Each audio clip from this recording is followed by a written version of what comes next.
Romans chapter 1, verse 30. We're looking at a pretty grim picture right now. This art gallery that God is putting before us in Romans 1 consists of just one picture, and that picture is an ugly one. Already in Romans 1, we've seen that the whole world desperately needs the gospel of Jesus Christ because it has rejected the knowledge of God that it possessed through nature and in themselves. Having turned from the light, man deliberately chose darkness. The last part of this chapter paints a picture of what the world looks like to God when it rejects Him. This picture here, it could be a painting of our country, of our world today. Man wants to think that he is so good, but in the list given in this passage, we'll find pretty much every person we know and likely even find ourselves. What does darkness look like? We saw last week that it's filled with all unrighteousness. We saw that it's given over to fornication, that is sexual perversion, and especially sex outside of marriage. It's wicked, hurting others with its actions, springing from a wicked heart. It's covetous, wanting what others have. It's malicious, wanting bad things to happen to other people. It's filled with envy, each wishing that they were what someone else is. It's got murderers. It has contention and arguing. It's full of deception. It's got people who only see the bad in others. It's got gossip. And it doesn't stop there. We come now to verse 30. As the list continues, the list of the behaviors that the world turns to when it turns away from God. Romans chapter 1, verse 30.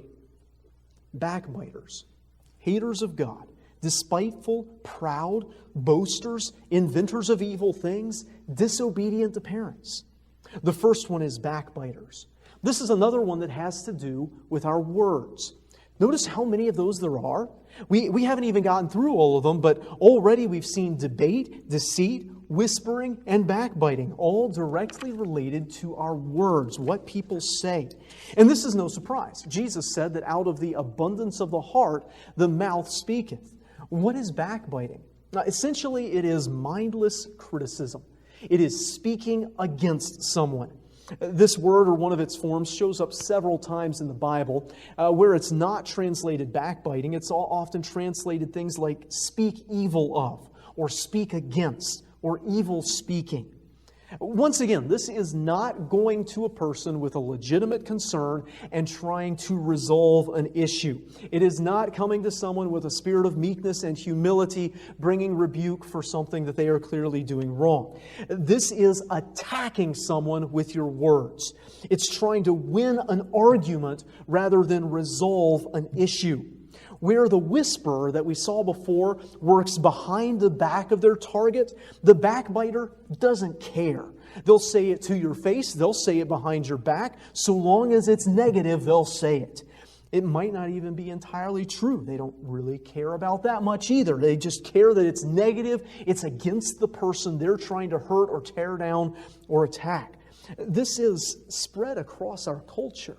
And it's everywhere, from making snide remarks about a cousin you don't like to comments and memes about a president. And I've seen this done to every president I'm old enough to remember. And so this behavior of mindlessly attacking those that we don't like or aren't on our side or whatever, that mindless attacking behavior goes beyond parties and affiliations and into human nature.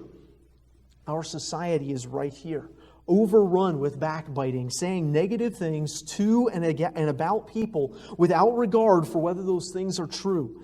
We're full of people who speak against others rather than speaking to them to try to resolve problems. The next one is haters of God.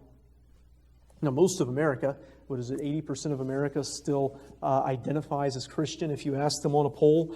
Most of America and much of the world would flinch away from this one. They would say, I don't hate God. I love God. I might not obey Him all the time. I might not believe what He says about Himself, but they would say, I don't hate God.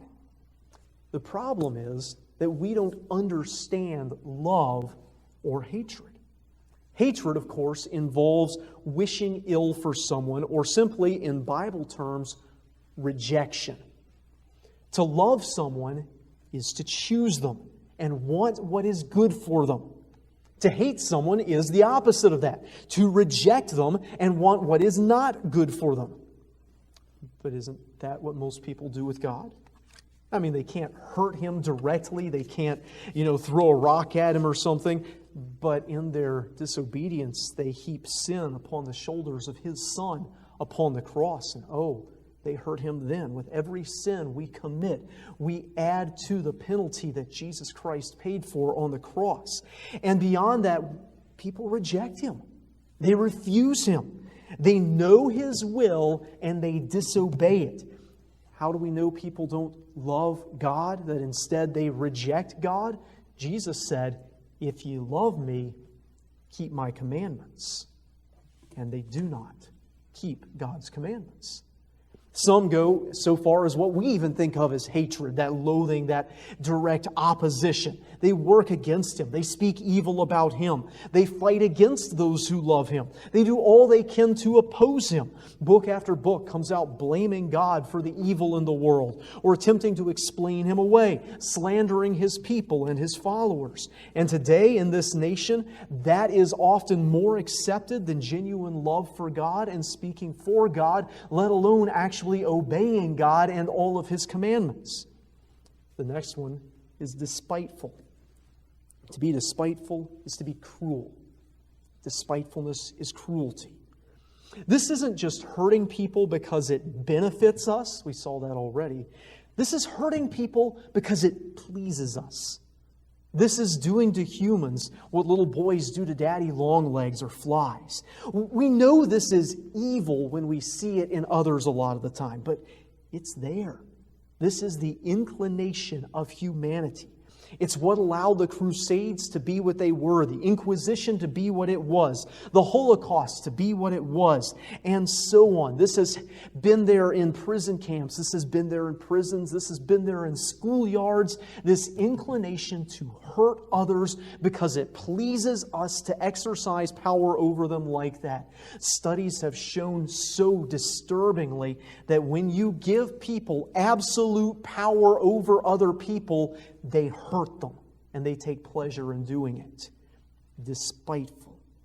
When that opportunity is there to do to others whatever they want without consequence, all too many people will jump on it and enjoy the chance to hurt others and feel like they're justified in doing it. The next one. Backbiters, haters of God, despiteful, proud. What was the first sin? Not of man. Adam ate the fruit, of course. Eve was deceived. But what was Satan's first sin? You might call it pride. He set his sights upon the seat of God, saying, "I will be like the Most High." And man has followed right along in his footsteps. It was an appeal to pride that Satan brought to Eve. "Eat this fruit, it'll make you like God." Pride isn't just a sin itself. It's at the root of so many other sins. Many are even ironically proud to be proud. This is the person who thinks they are better than other people or try to show themselves to be better. This is at the heart of racism. This is at the heart of every class in society, from high school cliques to economics. This is the sentiment that says, I'm superior to these other people because I'm an American, or because I'm white, or because I'm tall, or because I'm rich, or because I'm not rich, or because I'm a good person, or whatever. I'm better than.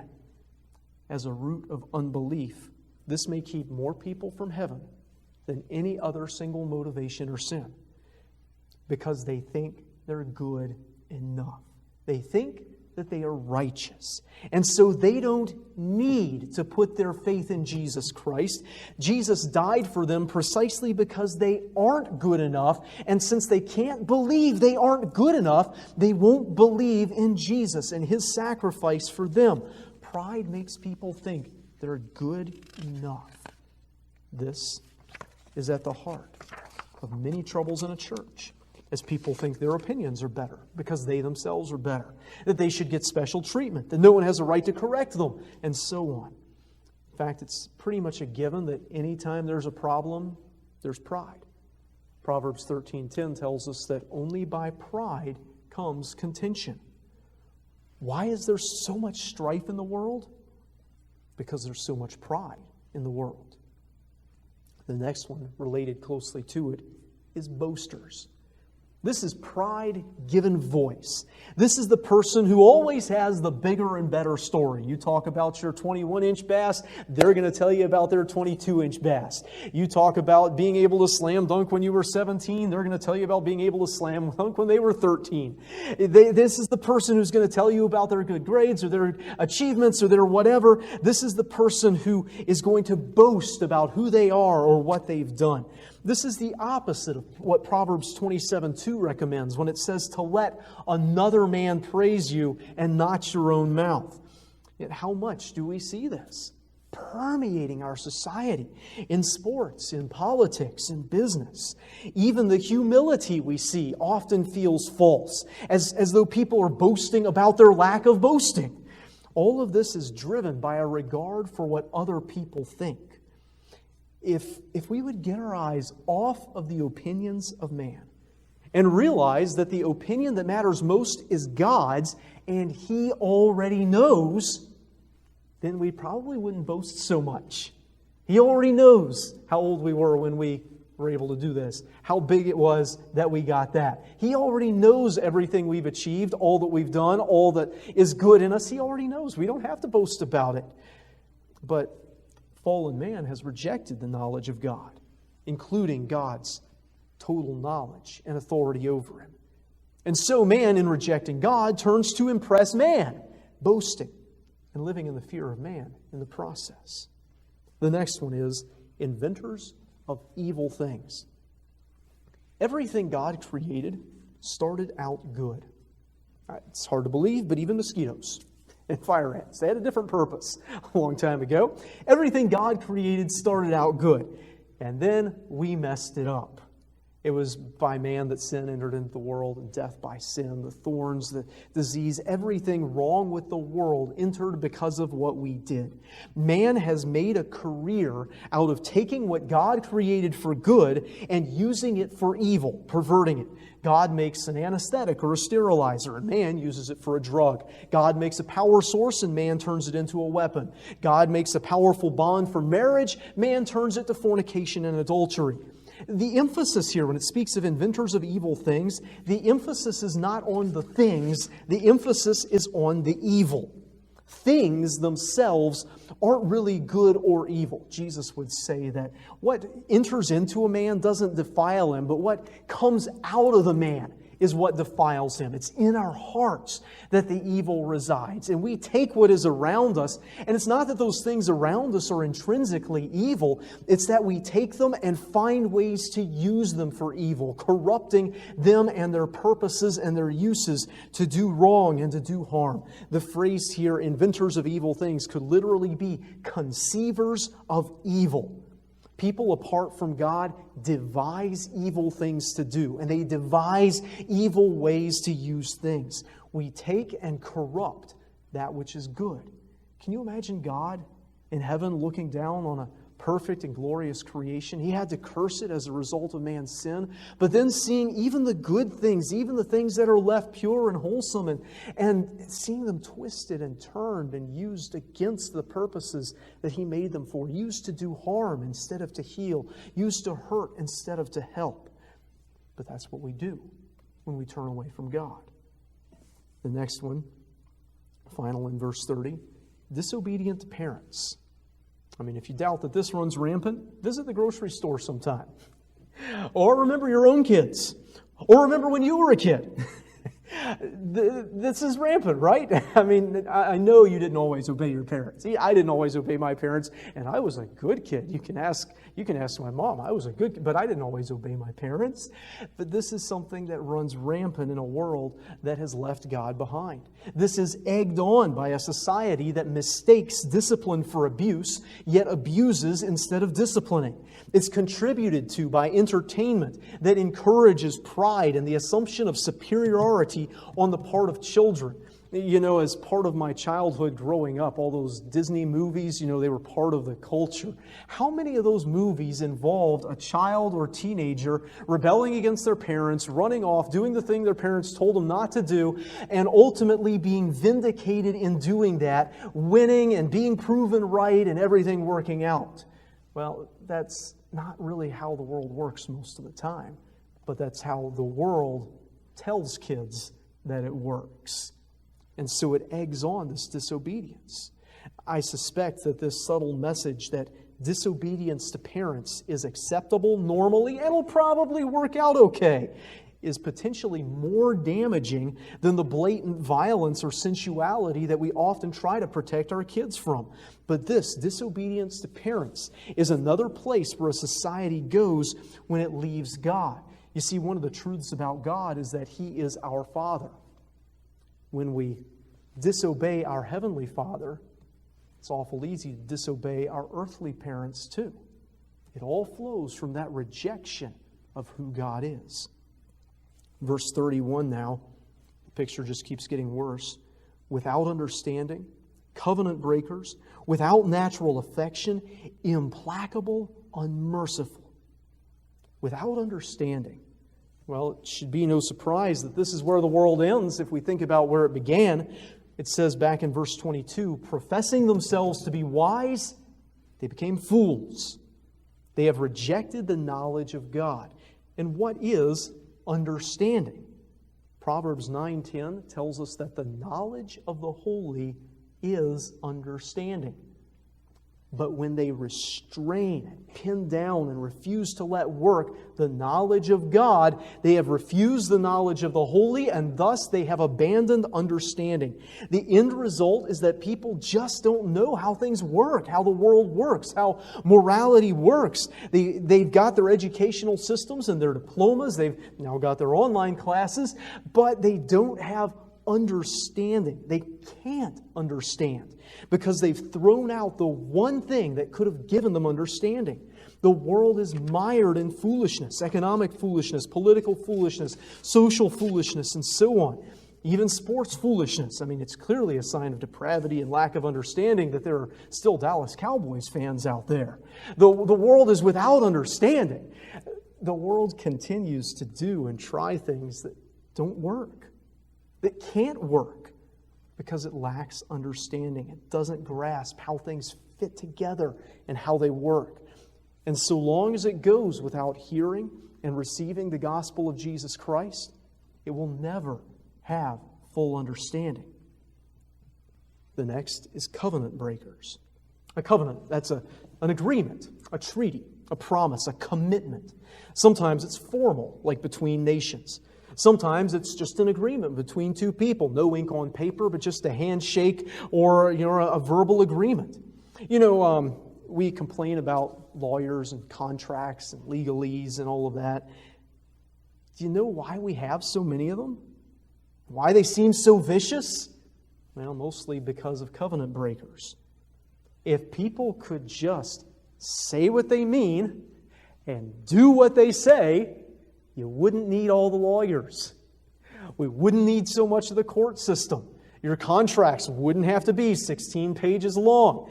Your legislation wouldn't have to have 1,000 pages. You wouldn't need all of that if people could just say, this is what I'm going to do, and then they do it. But we don't, and we can't trust other people to do it. I was going to make a lawyer joke here, kind of poke fun at them, but we need them. We have to have them because of the lack of reliability that there is in our world. There has to be a way to make covenants that will be kept. There has to be a way to enforce it, that covenants are kept.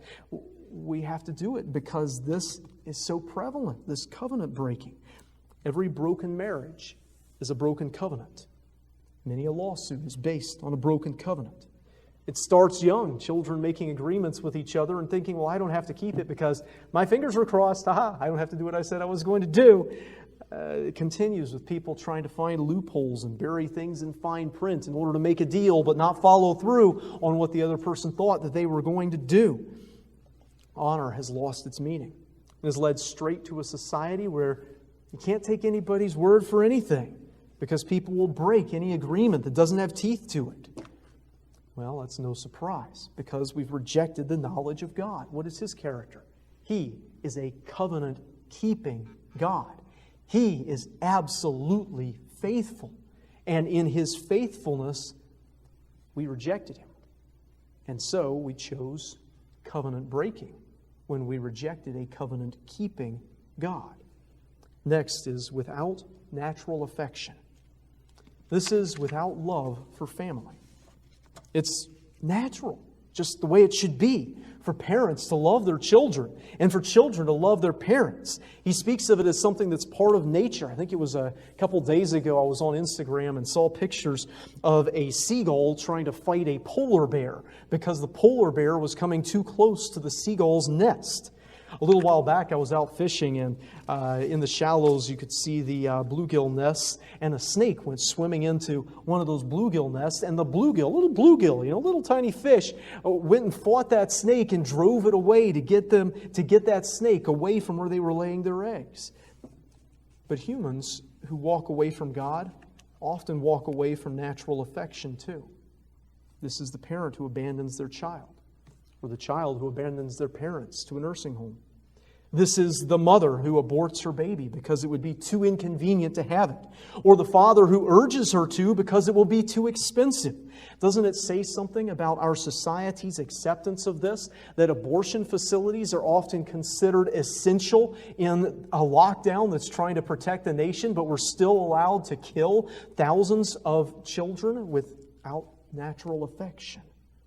This is also the parent who refuses to restrain and discipline their child. Proverbs 13:24 tells us that the parent who spares the rod hates their son. This is the brother or sister who won't do anything to help a sibling in need, or lets an argument remain between them for year after year when it could be resolved. It's a selfishness that goes beyond not caring about strangers and goes even to not caring about your own family. Again, when we don't know God as our Father, it's easy to lose sight of what a family should look like and how it should act. The next one, implacable.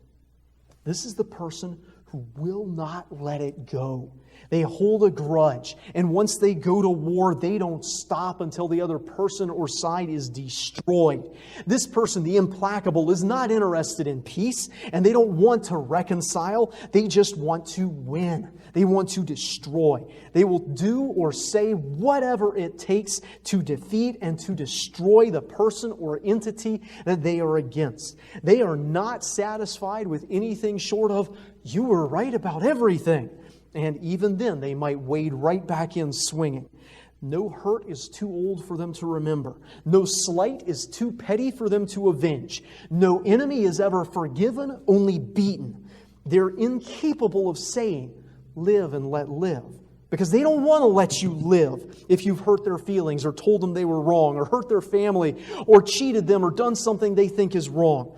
This person is the peacemaker's nightmare because they don't want peace. They only want revenge or destruction, to right the wrongs that they perceive, to destroy anyone or anything that ever hurt them or someone they care about. They won't forgive, and they don't want to forgive. They cannot conceive of turning the other cheek, going the extra mile, or passing over a transgression. Again, this stems from not knowing God as He is. The implacable person won't forgive. We tisk and shake our heads. I remember a number of years ago when we were in New York City, we were invited to a Holocaust memorial service at a local synagogue. And we went. We thought that would be very interesting and educational, so we went to that. It was an old man who stood up, an old, withered man. He'd survived World War II and the Holocaust and the concentration camps. And he stood there, and in his quavering voice, he said, "We will never forgive, and we will never forget." Well, horrific things were done to them.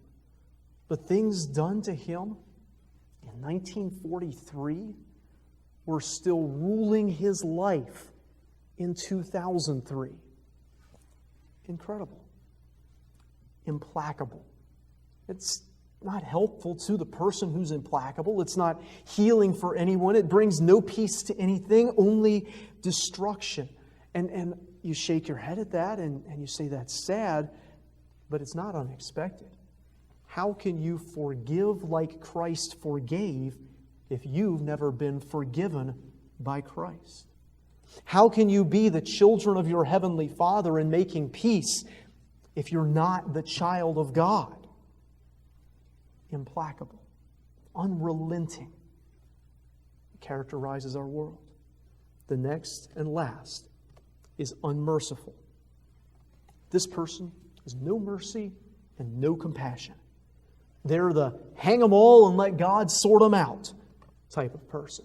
This is the attitude, this unmerciful, uncompassionate attitude is that which says, hey, just nuke the whole Middle East and that'll solve the problem, or eat all the billionaires and that'll fix a lot of things. They have no interest in walking a mile in someone else's shoes. They don't even care if the other person doesn't have shoes. They're so devoted to their side, to their people, or to themselves that they can have no compassion for people outside of the circle that they have drawn. Now, this can be closely related to the last sin, the implacable, but this one can be less personal. It's not that the unmerciful person hates you. It's that they just don't care about you and what you're going through. This person, like the malignant one from last week, doesn't give the benefit of the doubt because they don't care enough to doubt. Now again, this flies in the face of the character of God and all that He has desired and commanded of His people. Micah 6:8 says that mankind is to do justly and love mercy. In Hosea 6:6, God says that He would rather have mercy than sacrifices. God extends mercy to every one of us with every breath we breathe. How dare we not show compassion and mercy to others? But it's easier to assume that all the bad in their lives they just brought on themselves and to write them off because they made those mistakes. It's easy to forget that but for the mercy, the compassion, the grace of God, we would have brought all that bad upon ourselves and worse. And so people go on using each other for political purposes or financial gain, sneering at the addict, the poor, the criminal, the rich, the foreign, everybody eventually, in exactly the opposite approach to what Jesus took in His ministry on earth. The opposite approach to what God commands in His Word. It's striking that this is the last thing on the list of sins that man so quickly turns to when he turns away from God. People become unmerciful, uncaring about the heartaches and pains and troubles of others, secure in their self-righteous judgment of others. This is what a soul looks like when it has rejected the mercy of God. It has none for anyone else. Verse 32 says, who, knowing the judgment of God, that they which commit such things are worthy of death, not only do the same, but have pleasure in them that do them. Here is God's verdict. Those who commit these sins, the sins from verses 29 through 31, deserve to die.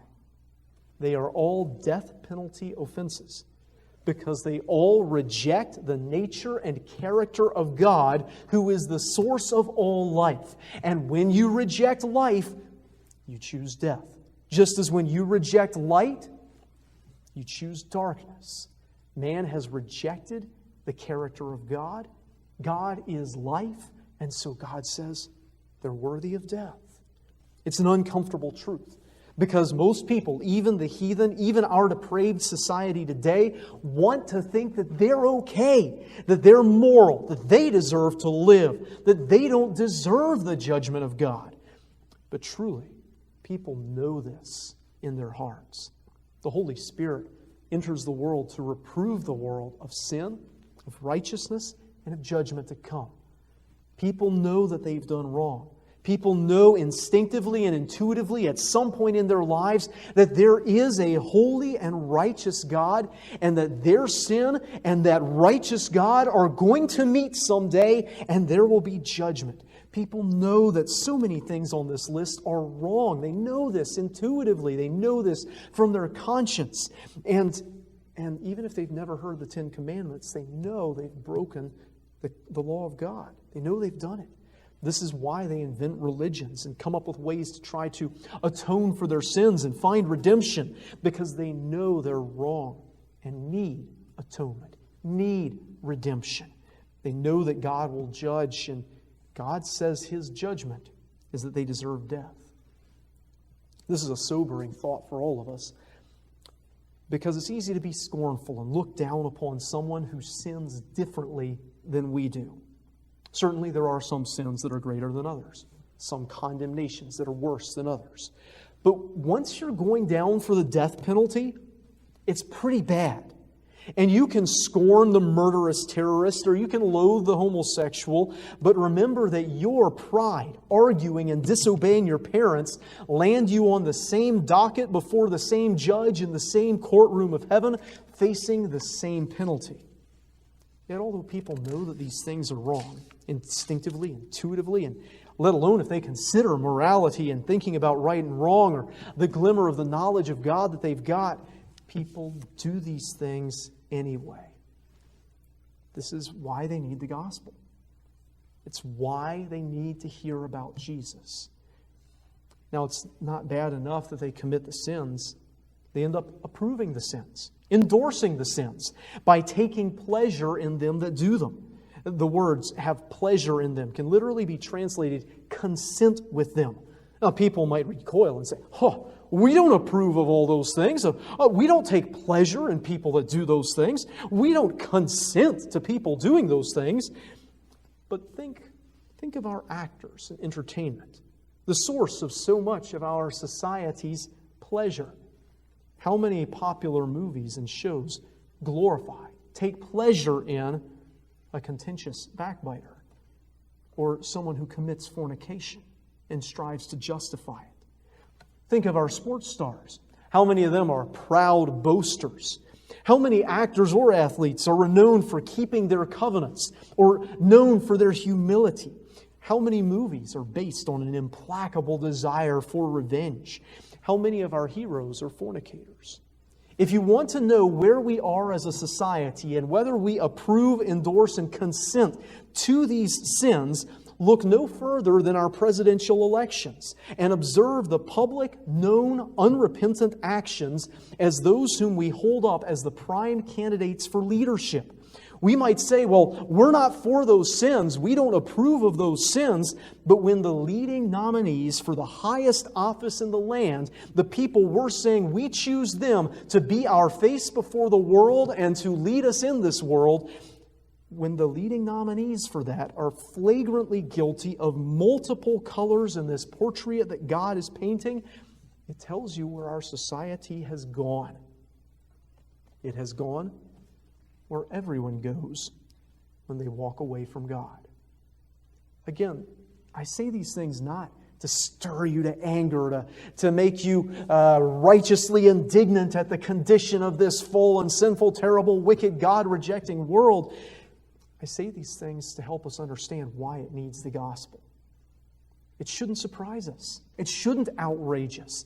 This is where people are when they aren't with God. This is who we were apart from Jesus Christ. This is who we are apart from Jesus Christ. This list of sins has things that probably characterize every single person who ever hears this message, because this is who we are without the gospel.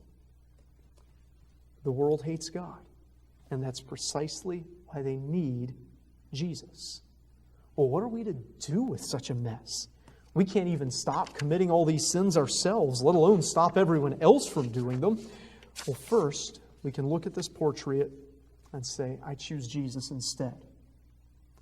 He's the only one who can atone for these sins. He's the only one who can change me from the inside, so that I'm not just trying to reform my behaviors externally and shape up and all of that. I'm going to turn to Him because He can save, He can forgive, He can cleanse, He can transform. And then, having received Jesus by faith, reject these behaviors when they pop up in our lives.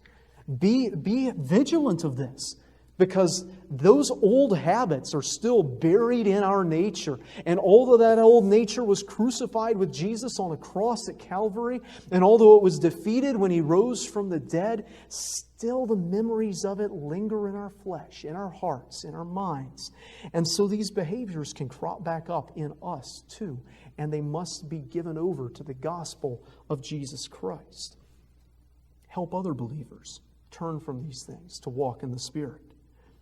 But the main point of the passage is that our mission, our responsibility, our reason for being here is to take the gospel to people like this. It's not to sit up on a moral high horse. It's to realize that everyone was like this and everyone needs Jesus to reach out in love to those who have rejected God.